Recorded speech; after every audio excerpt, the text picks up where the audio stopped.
Hi there, welcome back to my channel, or welcome if you are new here. Today we're going to be going over how to use Find a Grave, specifically how to use Find a Grave search to find more information about your ancestors. I find personally that Find a Grave is the most accurate resource as far as being the correct information and associated with the correct people and family members.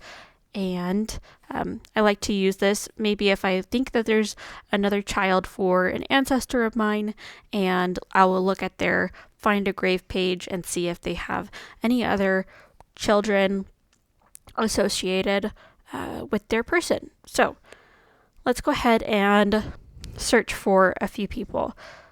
Someone I've been really looking for is a Jonathan Jones, and he lived and died in North Carolina.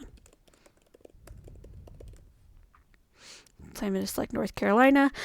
We can add a middle name, we can add a year born, and have this be exact or before or after, or however you want to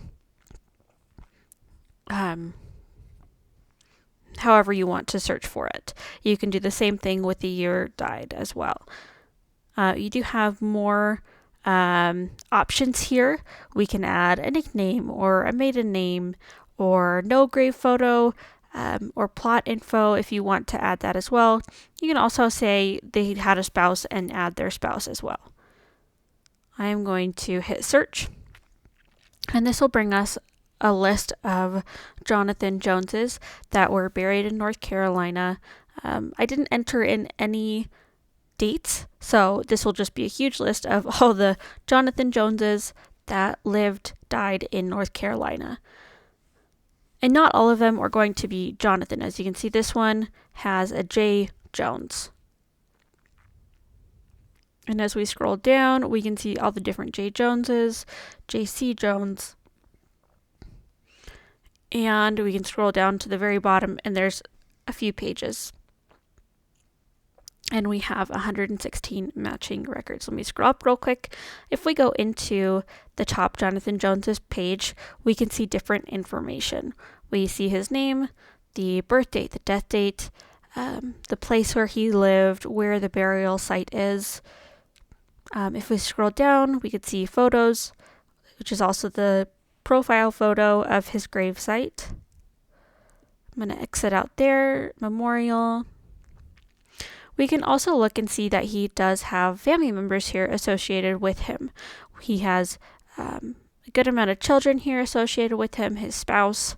If we click on his spouse, it'll take us to her page as well. Oftentimes you'll see the inscription, you will see maybe a little blurb or an obituary of their life, as well as any of the other children.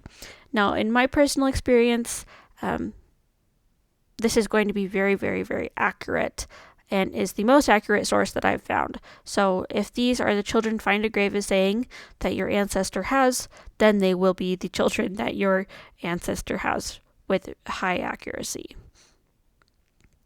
And we can go in and see on their children's page their birth date, their death date, where they're buried, their photo if there is one.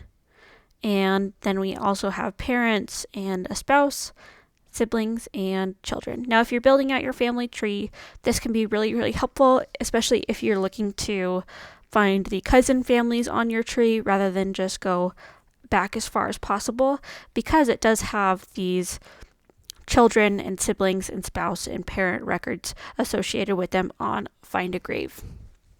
So I hope that you found this helpful. If you have any questions for me, be sure to comment them down below.